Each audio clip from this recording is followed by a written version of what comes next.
so we are live on the Cannes Creators Rooftop at the moment. So it's myself, Sophie and Cohan, the end of our week at Cannes.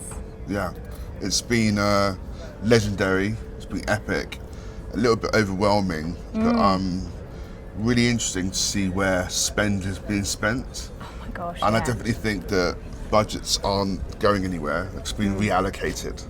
When you think of the size of this event, how people have showed up, the size of the teams, the size of the infrastructure, and the ad spend is, I'd like to really probably find out how much, but it's in the millions and millions and millions. Absolutely.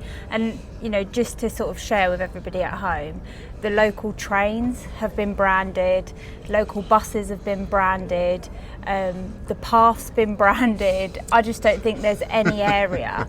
We've spoken to locals and they said that it basically just takes over the whole of Cannes year on year.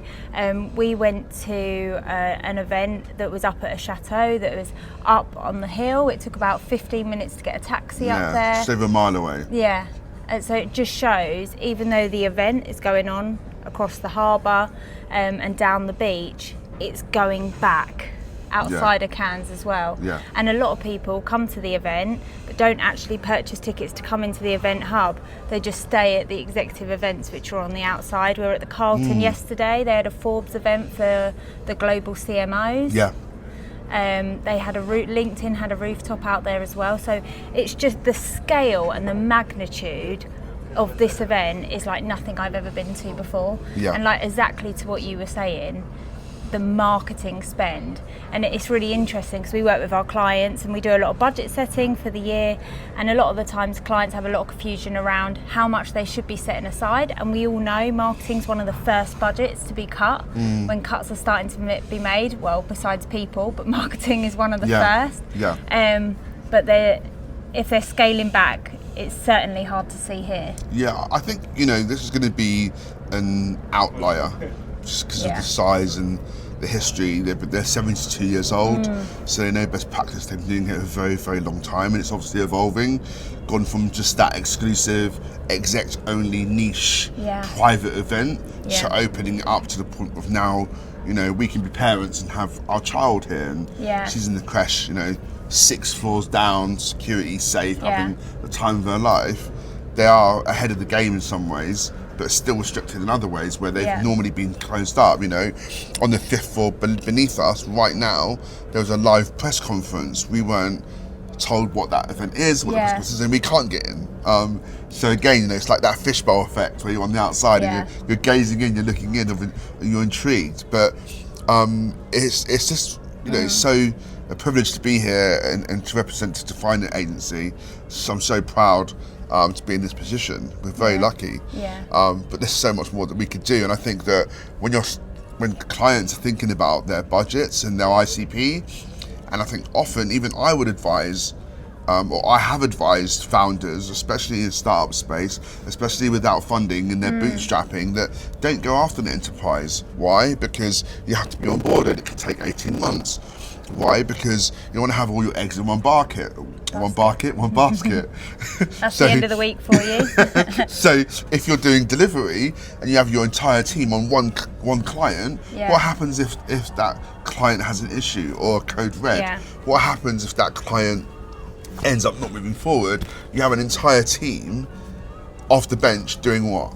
And it's risky. However, if you do want to take a risk and you have got the time to either get cash flow or investment to build your brand and go for the enterprise and have some sort of run rate where maybe you're building an MVP or a POC, or this week they call it a POF, which is interesting, which I've never heard before. But if you're doing that and you've got some run rate and you've got investment and people believe in your brand and what you're doing, and you get the opportunity to pitch and win any of the enterprises that are here, you're good for 2 to 5 years of revenue, just because the spend is so high. If you're unique, or you're doing something that's different, doing something that is creative and out of the box, but they can adapt to them, then you're going to win. There's some disruptors here with quite small stands that I know are going to take over. Yeah, we were chatting with just one yesterday, weren't we, about customer engagement, and fantastic conversation around how we can bring that to our clients, and how that would work for ourselves as well. But interesting, there's a strong amount of B2C here, but as you were saying the other day, there's so much we can learn from the B2C space. Yeah. It's heart and minds. Yeah, absolutely. It's It's the human element as well, and that's the biggest focus. Lots of chats about AI as well, and about how the human side needs to control the creative narrative. If we start giving that away to AI, AI learns from what's available on the internet, so it's just going to copy what it's already seen, and then we're all, in a lot of industries, we're all saying the same thing anyway, so if you're relying on AI, it's just going to be a copy of that. So we really have to allow the creative freedom to really think about what's possible for our brands, and we've spoken about that across this week, because the topic has been everywhere. From the CMO discussions that we joined, the chat with 𝗟𝗡𝗩𝗘, it's been across the board. I think it's been such an encouraging session and week for me around the importance of creativity and how we loop that in for our clients from the start. We do our define it phase first with every client, and then I think what's next is the creative lab of really thinking what's possible for their brands. But I think it's sometimes get out of your own way, and I've been doing a keynote on that, how to get out of your own way and get out of your lane. Don't stay in your lane. Look, listen, if you have to have a go-to-market and strategy, a strategy, you have to have a USP, you have to know what you want to be famous for. That doesn't mean that you only stay in that lane. I think I've learned, the biggest lesson I've learned from Cannes Lions Festival this week is, yes, you're in your lane, but there's crossovers, there's exits, there's junctions, there's all of the intermediary places and points where you collaborate and evolve and adapt to really make people evoke an emotion. Every either award-winning ad or image or campaign that I've stopped and looked at, it stopped me because I've felt something. It's made me feel either funny or intrigued or upset or sad. It's created an emotion in me. I've not thought, oh wow, that tastes nice, or I'd really like to look at that. None of that work. I've walked past those. So it's about that's the end result of the journey. Isn't like it? What feeling are you evoking in your prospects, in your partners? How do they feel about your brand? If there's no feeling, nothing will happen. You might have stagnated growth, you might have word of mouth, but you're never going to really be a game changer or a disruptor without evoking some sort of emotion. I think that, yes, we do a lot around tone of voice, around the identity of your brand, but we need to, I think, do more around the why. Why did you create this business or product or service? What are you hoping to change? And when people fall in love with that side of you, you can do anything. Being away at this festival, you almost need to sit in a dark room and just process everything that we've listened to this week and what we've seen. But it's the importance of creativity, I think, and I think sometimes we get so stuck in the business strategy, the processes that we're meant to follow, the acronyms, the go-to-market, the USP, like we get tied into all of this, but it's like what we say in our define it phase, it's taking that step back out of the business. How do we want our customers to feel when they engage with our brand?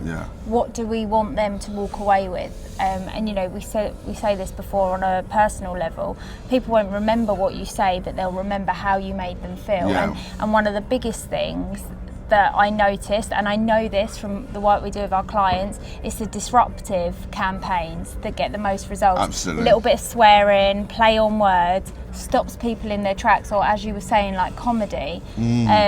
And in the B2B space, that is nerve-wracking. That is really nerve-wracking. No one wants to be cancelled, right? And trying to sign off stuff like that with execs, they are highly nervous. They are. There was a campaign one of my clients ran, which was WTF, and then about their campaign, and the leaders were not sure, but it was one of their best performing campaigns last year. And we saw the one that you spoke to yesterday around diversity. Too Many Dicks in the Boardroom Yeah. by 𝗟𝗡𝗙 Yeah. again stops you in your tracks, and already we posted that yesterday. It got a lot more engagement than anything that we've seen throughout the week, and it just shows it stops you in your tracks and it engages you, not because it's a flashing or bright coloured like image. No, it's because it's thought-provoking. It's thought-provoking, that's my end of the week, and it signals a bit of your brain that you don't expect to see when you're scrolling on LinkedIn. Yeah. You know, you're not on Instagram, you're not on your personal channels, and you're like, hey, what's that? It's different to what you're seeing, and I think it's really sitting down with your team. I'm not saying go and chuck a load of swear words over your social media, because that might not be right for your brand, but it's actually thinking, what do our audience want to see? Yeah, What do they need from us? I think, you know, in that regard, even with the 𝗟𝗡𝗙 campaign, you know, Dick is a short-term word for Richard. It's a play on or Rich, words, yeah. or Rick. It's a play on words, not actually being abusive. Yeah. And I think even with WTF, you know, the acronym can be a multitude of things. Yeah. So actually, you're not It's actually. creative. Yeah, you're thinking, you're using something that is slightly controversial to stop people in their track, but then you're giving them a real meaning and actually Yeah. making a statement. I think that's the important Yeah. part. Have a real meaning or beneficial subject or campaign around if you're going to be a little bit controversial, and you'll get away with it. Otherwise, yeah, you could be cancelled. But I think it's the old no press is bad press, right? That risk and reward, because, you know, there's certain airlines that we don't need to say who have really bad press, and their share price is going up. So, you know, awful press isn't always bad. Yeah, no, absolutely. I think there's just so much to do, especially around the creative space, and I think my biggest takeaway is just really supporting teams on how they leverage AI to support their marketing and how they don't do it in a way that takes away their creativity amongst their team and really gets the most out of their brand, because I see it actually in some of the clients that I work with, especially where the teams are really stretched. They'll produce something, ask me to look at it, and I'm like, I know this is ChatGPT, because there is ways to tell, and it's a real shame, but I know that that individual is capable of so much more, and that team is capable of so much more. They're just stretched, and that's exactly why you'd come and work with Define It Agency, because we have the creative freedom and can give you that space and really support you on that journey and maximise the amount of time that you're able to actually work on that campaign. But there's so much we can do with our clients, and I'm really going to spend some time thinking how that looks like and how we shape it so it's really accessible to our clients. Absolutely. As a takeaway, any other things that we haven't covered? I know we're going to be so much. We're going to be posting content for weeks for sure. We've got to go around and take some pictures of the campaigns that we want to speak about. We've got content for weeks, to be honest, that we're going to be chatting about. AI, massive topic throughout the week. The level of leadership that attend this event is absolutely insane. There, you know, you've got all the enterprise CMOs here, VPs. You've have got the best in the business here at this event. It's definitely something Define It Agency is going to have a bigger footprint of year on year. I'm trying to work out where our best place is. I would love for us to have a lie-in at some point for a campaign with one of our clients, which is absolutely possible. We have a great team, and our team is getting bigger. So yeah, it's just something we're going to be very present at, and it's just a community I just want to be more a part of, really. But yeah, as I said, I think I need to go sit in a dark room and just collect it all. But yeah, anything final from you? No, I think, you know, what resonates is be big, be bold, but be thoughtful. Use AI to increase speed and automate, not to replace and replicate. Yeah, and I think also we spoke about this earlier in the week, but like not limiting your creativity. And there is no limit. There is no limit, and maximising your team, get external support, and don't limit yourself to just 2D. Exactly. Because 3D is available now. Web experiences are available now. So when you're looking at your marketing, and if you're about to do something fresh, maybe think, let's not stop at 2D. No, let's do more. And black and white. We can support you with that as well. you know, we've got partnerships with excellent partners that can really support you on that next level of innovation. Yeah, digital experiences. Digital experiences. So yeah, lots of takeaways from the week. Thank you so much for tuning in. We will get this up on LinkedIn as soon as possible, and we will share more content with you. But if you want to know more about the event or more about how we work at 𝗟𝗓𝗡 Agency, get in touch, and we'll speak to you all soon. Thank you so much. Cheers, bye.